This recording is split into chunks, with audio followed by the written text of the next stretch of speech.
번째입니다. 때로는 씌워주에 심어라. 네, 당연한 말인 것 같아요. 자, 시 쓰는 사람은 연출가다 그랬어요. 시 쓰는 사람은 연출할 수밖에 없죠.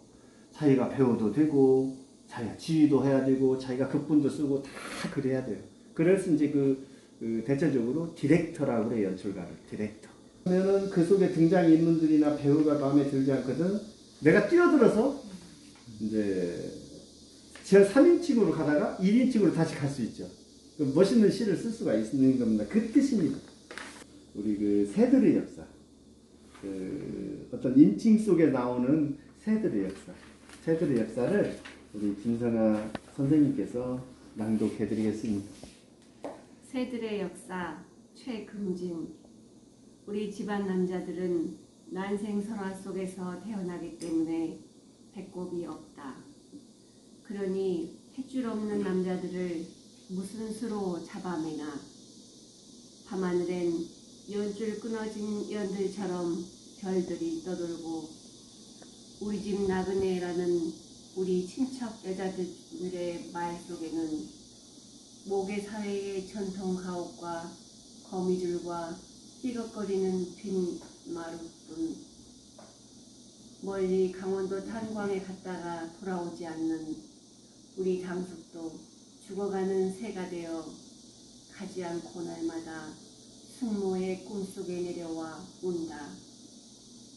티베트에선 죽은 사람을 독수리 먹이로 던져준다는데 누가 우리 집안 여자들을 부려 새를 키우나. 배꼽이 없는, 그래서 세상에 아무 인연도 가닥도 없이 엄마는 부엌에 쭈그리고 앉아 핏똥 싸듯 나를 낳았다. 어서 자라서 훨훨 날아가라고 서둘러 날개옷 같은 하얀 베넷옷 한 벌을 지어놓았다. 37에 정착도 못하고 나는 지금도 어딜 싸돌아 다닌다. 예, 수고했습니다. 공부거리가 상당히 많은 시예요. 새들의 역사. 거창하죠? 새들의 역사. 제목을 이 정도는 뽑아야 돼요. 예, 좀 거창하게. 자, 한번 보겠습니다. 우리 집안 남자들은 난생설화 속에서 태어나기 때문에 배꼽이 없다. 알라는 것은 배꼽이 없죠. 탯줄이 없기 때문에. 난생설화예요. 난생설화라는 것은 나라의 시조나 영웅 탄생을 숭배하기 위해서 만들어내는 거죠. 그래서 초인간적인 어떤 권위를 만들어내기 위해서 난생설화를 만들었어요. 고구려는 동명성화, 우리가 흔히 말하는 주몽이라고 그러죠. 그 다음에 신라에는 세 분이 있어요. 박혁거세, 석탈해, 김알지. 대충 이렇게 들었을 거예요. 그 다음에는 가야에는 김수로 왕이 있었죠. 그게 다 난생설화를 가지고 있습니다. 근데 여기서 재밌는 게 있어요. 자, 그러면 제가 또 퀴즈를 낼게요. 여기서 알은 무슨 알일까요? 이 분들이 어떤 알에서 태어났을까요? 거위알입니까? 타조알. 아까 타조, 예, 맞아요. 시력이 제일 좋다고 했어요, 타조. 그렇죠. 그렇게 알고 있었기 때문에 시적 오류를 좀 범할 수 있었어요. 여기서 알은 태양입니다. 태양. 난생설화라고 말만 했지 사실은 황금알인 태양이에요. 태양. 태양을 숭배하는 거예요. 난생설화의 이면에는 태양이에요. 태양. 이 알이라는 것이 태양이라는 거예요. 태양에서 온 거예요. 가장 위대한 태양에서 김수로왕이 나왔고, 박혁거세가 나왔고, 김알지가 나왔어요. 석탈해가 나왔고, 주몽이 나온 거예요.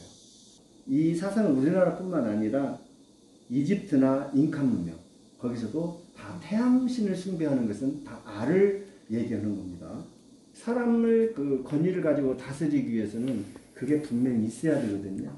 그래서 일반 타조알 아닙니다. 태양을 말하는 겁니다.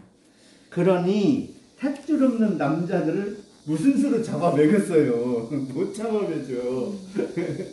탯줄이 없는데 뭘로 잡아먹였어요? 탯줄을 끊잖아요? 안 끊는데 뭘로 잡아먹을 수가 있겠어요? 남자들은 지멋대로 돌아다니는 거예요. 그래서 밤하늘엔 연줄 끊어진 연들처럼 별들이 떠들고 우리 집 나그네라는 우리 친척 여자들의 말 속에는 모개사유 전통 가옥과 거미줄과 삐걱거리는 툇마루뿐 멀리 강원도 탄광에 갔다가 돌아오지 않는 우리 당숙도 죽어가는 새가 되어 가지 않고 날마다 숙무 꿈속에 내려와 온다. 좀 날이 너무 길잖아요. 저는 한 3개 정도를 이렇게 끊었으면 좋겠어요. 앞으로 그 시를 쓰실 때는 좀 단문을 통해서 이 글을 써내리 가야 돼요. 이게 호흡이 너무 길어버리면은 좀 그 해독하는데도 문제가 있고요. 좀 무슨 말인지는 알지만 명확하게 이거를 전달하는데 조금 문제는 있습니다. 우리 집 나그네는 여자분들이 지금 나그네로 왔어요. 시집 온 거죠. 그러니까 모계사회는 사실 우리나라에서는 그 한 번도 모계사회가 없었어요. 여자를 중심으로 하는 사회잖아요. 티베트나 중국 일부에서는 모계사회가 있었어요. 근데 그 모계사회가 있었던 이유 중에 하나는 뭐냐면 전쟁이나 어떤 기근이 있으면은 그 여자들을 도망가지 못하게 그 가장같이 꾸며놓는 거예요.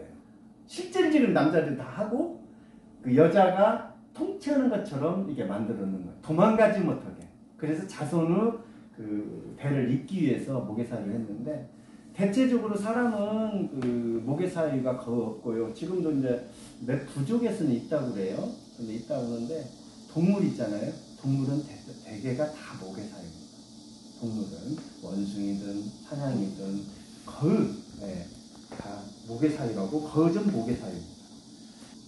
티베트에선 죽은 사람을 독수리 먹이로 던져준다는데 누가 우리 집안 여자들을 부려 새를 키우나 배꼽이 없는 그 새기 때문에 그렇죠. 탯줄이 없기 때문에 배꼽이 없습니다. 알로 나니까. 그래서 세상에 아무 인연도 까닭도 없이 엄마는 부엌에 쭈그리고 앉아 피똥 싸듯 나를 낳았다. 세상에 아무 까닭도 없이 그냥 알 낳아서 그냥 그 자기 자신을 여기는 37살이에요. 이 화자가 낳았는데 새들이 이제 그 자주 피똥을 싼대요. 닭도 피똥을 많이 쌉니다. 왜 그러냐면은 그 조류는 그 별도의 그런 어떤 이빨이 없지 않습니까? 모이 주머니가 있어요. 그 모이 주머니에는 조류는 근본적으로 유석이라는 것을 가지고 있어요. 유석, 유 속에 돌멩이. 그 다음에 유석이 이제 그걸로 말하면 이 색임질을 붙으니까 모래를 주워 먹는 거예요. 그래서 모래는 다 모래를 그냥 줘야 돼요. 그래야 소화가 돼요. 그런데 이제 모래를 이제 이게 집어먹게 되면은 날카로운 이제 석영이라든지 이 모래에서 반짝이는 부분이 굉장히 날카롭다고 그래요. 그게 이제 내장기관을 통과하면서 출혈이 나는 거죠. 그래서 닭똥을 보면은 대체적으로 상당히 많은 그 피가 섞여 있어요. 그래서 피똥 싼다 그래요. 사람한테 피똥 싼다 할 때는 모진 일을 했을 때 피똥 싼다 그렇게 하니까 조류에서는 피똥을 왜 싸지? 여기서 그런 이유가 있습니다. 어서 자라서 헐헐 날아가라고 서둘러 날개옷 같은 하얀 배내옷 한 벌을 지어놓았다. 이게 저도 이렇게 책에서 알았습니다만은 저는 이제 애들 이게 낳기는 제가 낳은 게 아니잖아요. 애들 그 낳기 전에도 그 배내옷을 이렇게 거의 이렇게 장롱 속에다 이렇게 잘 간수를 하는 모양이에요. 그렇게 하는데 이제 그 이유는 소매를 길게 하고 날개처럼 이렇게 헐헐 잘 날아다니고 잘 살으라고 해서 소매 부분에 이렇게 길게 넣고요. 그 다음에는 이제 거기에다가 그 길게 무명실로 이렇게 고름을 냈대요. 이렇게. 그래서 그 실처럼 수명이 길게 잘 살으라고 해서 그걸 장롱에다가 이제 거의 이렇게 집어 넣는다고 그렇게 말을 들었습니다. 날개옷 같은 하얀 배내옷 한 벌을 지어 놓았다. 37에 정착도 못하고 나는 지금도 어디를 싸돌아다니. 37 먹었는데 그 어머니가 피똥 싸던 나를 낳았는데 탯줄이 없기 때문에 정착을 못하는 거예요. 정착 못하고 그 새들처럼 헐헐 이게 날아다닌다 그런 이제 얘기입니다. 그래서 여기서는 어떤 강숙이라든지 그런 우리 집 나그네라든지 여자나 모계 이런 인칭을 가져와서 본인이 이제 본인으로 끝내는 거다. 3인칭으로 갔다가 1인칭으로 두는 거예요. 그래서 시를 이렇게 고급적으로 쓸 수 있었습니다. 자, 다음에는 하나 더 볼게요. 좀 난해한 시인데요. 잠긴 귀예요. 깊고 어두운 곳, 천천히 살갗을 조여오는 고요, 춥고 무거운 물의 시간. 여기까지 보면요, 물속이라는 건 그냥 알 수 있어요. 네, 그래서 이제 중략을 했습니다. 더 이상 지상의 노란 불빛이 닿을 수 없는 여기는 심해, 부재의 공간. 심해, 더 이상 불빛이 오지 않는 그 심해고 아무것도 없는 부재의 공간인데, 여기서 이렇게 지상의 노란 불빛이라고 그랬잖아요. 우리가 이제 그 터널이라든지 이런 데를 들어가면요, 노란 불빛으로 그 터널을 밝히는 데가 있어요. 왜 그러냐면 노란 불빛은 산란이 가장 적답니다. 이게 빛의 산란이 없기 때문에 확실하게 그를 알 수가 있대요. 그래서 노란 불빛을 터널 속에는 대충 그걸 하는데, 나트륨 등이라 해서 그걸 많이 쓴다네요. 네. 터널 속에 많이 설치가 되어 있습니다. 여러 개의 손을 놓쳐버렸고, 여기서는 뭔 말하면 지느러미가 퇴화해서 이제 손을 놓쳐버린 거예요. 퇴화한 거예요. 네. 충분히 익혔으므로 더 이상 출렁이지 않는다. 그러니까 지느러미가, 귀가 예를 들면 지느러미인데 이게 없어요. 아무것도 없으니까 더 이상 이렇게 지느러미는 할 수가 없으니까 출렁이지 않는 거예요. 시면 속 보이지 않는 힘들의 근육이 부러지듯 끔찍한 시간조차 뼈와 살을 헐어내는 곳. 이게 심해 속 무덤이죠. 뼈와 살을 헐어내니까. 선명한 평형 감각만 남아 영혼을 붓고 화석이 되는 세계. 화석이 됐으니까 이제 죽은 세계네요. 가장 넓은 정적. 그래서 바다는 가장 넓은 정적. 이게 죽음의 세계, 시면의 어떤 죽음의 세계를 지금 얘기한 겁니다. 이번에는 가로 안에 단어 넣어보기네요.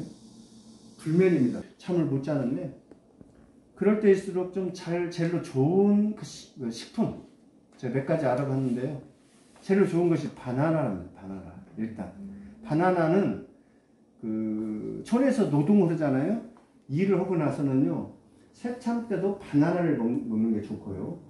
바나나는 에너지를 충전을 폭발적으로 시킨대요. 그래서 운동선수들이 쉬는 시간에 바나나를 먹어요. 그 다음에 우리가 잘 아는 상추. 요즘 상추 다이어트 요즘 유행이잖아요. 상추 몽땅 먹잖아요. 상추 다이어트 하는데 그것도 잠을 잘 오게, 물론 소화가 잘 되니까 그러겠고요. 그 다음에는 이제 체리가 있대요. 체리.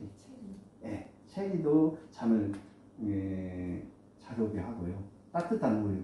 또 우리 손수철 회장님께서 하는 호두가 아주 잠을 잘 오게 하는 식품 중에 하나니까 호두 많이 드시고, 뇌도 영리해지고 아주 기억력을 좋게 한다 보니까 수험생을 둔 학부모님께서는 호두를 많이 학생들한테, 수험생을 둔 학생들한테 주시면은 상당히 야식이라든지 이런 주시면 좋다고 그래요. 호두죽 같은 거, 그냥 그런 걸 주면 좋다고 그러네요. 어둠에 휩싸일 때 불현듯 환해진다. 갑자기 불현듯 환해지는 거죠. 그런데 머리막 언저리, 누가 켜든 등불인가. 등불이 있는데 잠이 안 오잖아요. 불면이라는 것과 등불이라는 것이 여기서는 같은 단어예요. 불면과 등불. 안으로 움츠려들던 내 모습만 보인다. 이입니다. 그러니까 자꾸 내가 적어지거나 커져요. 눈만 감고 있어도 내가 커지거나 적어지고 또 적어지거나 크고, 잠은 안 오고 그런 생각에만 이게 빠져 있는 거죠. 그러니까 본인이 어떤 상태인지. 다음은 주어진 행으로 시 재구성하겠네요. 너마저 나도 바람꽃이 있으면 나도 바람꽃. 두루다반 노래가 있었던가. 미명의 문을 열기 위해, 미명, 첫 세력이죠. 미명의 문을 열기 위해 무그그 변곡점 돌아나와 꽃으로 피어도 시린 가슴에 바람만 들락거릴 뿐. 무극, NS극도 없이 변곡점. 자, 변곡점이라는 말이 가끔 그 시어로 튀어나와요. 변곡점이라는 말 오늘 한번 알아보겠습니다. 우리가 이게 곡선이 이렇게 있는데, 위에 쪽으로 있는 것이 철, 아래쪽으로 내려가는 것이 요예요. 네. 그래서 이 철자는 한자로 보면은 이렇게 생겨서 이렇게 네모로 돼 있고요. 네모가 안으로 파진 게 요예요. 그 한자가 있습니다. 근데 이제 변곡점이라는 것은 철요가 있는데 철과 요와 철 사이에 바뀌는 그 지점, 그게 변곡점이에요. 환한 잠수고 시차인가? 시차라는 것은 어떤 일을 하는 그런 시간상의 차이예요. 비밀스러운 향기. 비밀스러운 향기가 나도 바람꽃의 꽃말입니다. 예. 뜻을 순절하는 향기. 뜻을 굽히지 않고 그것을 지키기 위해서 죽음도 불사하는 향기예요. 대단한 거죠. 순절의 향기. 답은 3, 2, 1입니다. 질긴 망각처럼 문득 유롭지 않게 당신에게 바람으로 다가가면 또 어떠리 그랬습니다. 여기서 이제 망각을 한번 보겠습니다. 어떤 사실을 잊어버리는 거고요. 첨사각기를 한번 해보겠습니다. 창문이 없어요. 저 길 너머로 뒤꿈치는 헐렁헐렁하네요. 여기서 끊어야 되겠죠. 당신은 나에게 몇 인칭이죠? 인칭에 대해서 오늘 해드릴게 앉아 인칭에 관련된 시를 갖고 나왔습니다. 여기서 끊어야 돼요.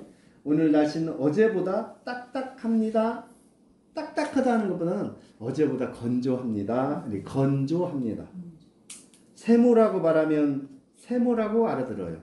다시 행을 이렇게 슬러시로 꺼내야 됩니다. 구름의 입술은 수요일을 닮았습니다. 수요일을 닮았는지 모기를 닮았는지 모르는데 이건 틀렸다고는 할 수 없어요. 적당한 거리를 유지하는 타인들처럼 충분한 시적 대화는 어디까지 고민해야 하나요? 사적인 대화죠. 충분한을 빼겠습니다. 사적인 대화는 어디까지 고민해야 하나요? 구시대의 유물인가요? 이것도 끊고요. 사람들이 목적 없는 맹세를 하네요. 꽃을 바라보는 측면의 공백이 그 증거예요. 그거 다 끊는 겁니다, 지금. 다 이루지 못한 일탈일까요? 커튼 밖으로 오후는 지나가고 영산홍은 붉은 꽃잎으로, 여기 붉은 꽃잎으로 쓰겠습니다. 자신의 취향을 드러냈습니다. 그렇게 어렵지는 않죠. 전에 그늘의 깊이에 햇볕이 채워지나요? 언제 그늘의 깊이에 햇빛이 이제 채워지나요? 딱 끊고요. 커튼을 닫으려는데 창문이 없어요. 결국 창문이 없어요. 커튼을 닫으려고 지금 그러는데 창문이 없었어요. 네. 나는 허공이 되어버렸네요. 네, 여기서는 껍질을 벗지 못한 채까지를 빼겠습니다. 껍질을 벗지 못한 채. 그러니까 제목은 창문이 없어요예요. 창문은 어떤 형식만 갖고 있었지 실제 창문은 없었던 거예요. 이게 마음의 창문일 수도 있고 진짜 그 창문이 없는 어떤 그런 허공일 수도 있겠습니다. 자, 첨삭학입니다. 두 번째네요. 장맛입니다. 장맛은 손끝에서 나온다고 그러죠. 그 장맛. 저 맛을 뿌리를 쥐어본 적 있니? 그렇게 했어요. 뿌리라는 것보다 저 맛을 뿌리를 본 적 있니? 이렇게 하는 게 좀 더 나을 수 있을 것 같습니다. 곱고 아리게 눈 떠 있을 목숨 같은 거. 장이 지금 목숨이에요. 우리는 간장, 된장, 고추장 없으면 못 살잖아요. 그래서 목숨인 거예요. 그래서 우리 어머니, 할머니들은 그 장독대를 목숨처럼 지켰어요. 네, 그렇잖아요. 그래서 그런 어절이 나온 겁니다, 지금. 낡은 동화책 같은 세월에서부터, 그러니까 어렸을 때부터, 낡은 동화책인가 어렸을 때, 그때부터 두 손 모아 빈 어머니의 시절까지, 어렸을 때부터 어머니의 시절까지 별처럼 다가온 그 맛이 상처 이윽꽃 같다. 이 말은 별처럼을 살갑게로 바꾸겠습니다. 살갑게 다가온 그 맛이 상처 위의 꽃 같다. 멋있잖아요. 상처 위의 꽃처럼 장맛이 그렇게 맛들어지는 거예요. 그러니까 그 장맛을 내기 위해서 어머니의 근심, 그를 상처로 표현한 거예요. 어머니의 근심이라 되는 모든 것들이 꽃을 피워온 것이죠. 그 맛 하나를 위해서. 인심은 광에서 나고 음식 맛은 장맛에서 난다 하였거늘 그랬어요. 뭐 속담이죠. 조왕신의 도움 없이. 조왕신은 부엌을 관장하는 신을 조왕신이라고 해요. 부엌의 기륭화복 이런 모든 것을 관장해요. 이 조왕신이. 실하고 착하게 눈물 지우게 하였으니 장독대여 열병 않는 봉숭아 마냥 뒤란에 생혈이 고인다가 아니고 고이고 있다. 생혈, 피, 붉은 피가 고이는 거죠. 부분 감사입니다. 너무 셉니다. 너무 세. 점 하나가 돌멩이에 맞은 공중을 끌고 갑니다. 제가 새라는 것도 모르고 새라고 하자. 그거를 이제 제가 돌멩이를 딱 던졌는데 새로 표현하고 그 새가 이게 돌 맞은 공중을 끌고 가는데 제가 너 새야 그러니까 뭐라고 했어요? 공중이 조각조각 흩어져 버렸어요. 없어져 버린 거예요. 조각조각 흩어져 버린 거예요. 이거 멋있는 표현이에요. 부분 감상 두 번째입니다. 소녀들은 알아내요. 소녀들. 내일이 오기 전에 리뷰도 있고 새 옷에 맞는 표정도 연구해야 돼요. 그러니까 지금 새 옷을 리뷰하는 것 같아요. 네. 구두는 더 높아지고 싶고 치마는 더 짧아지고 싶어 핑크한 밤이네요. 그러니까 핑크핑크죠. 핑크핑크라는 말에서 이 소녀라는 말이 나오는 것 같아요. 매일 밤 잠을 적게 자도 계속 키가 크는 건 별이 되고 싶어져. 그런 어떤 희망. 별이라는 건 희망이고 정말 키가 막 더 커지고 싶어요. 그걸 내가 별에 닿고 싶은 거죠. 자, 마지막입니다. 조용한 가족입니다. 복도에게 사표를 낸다는 것은 극빈의 뜻, 아주 가난한 그것을 극빈이라고 하잖아요.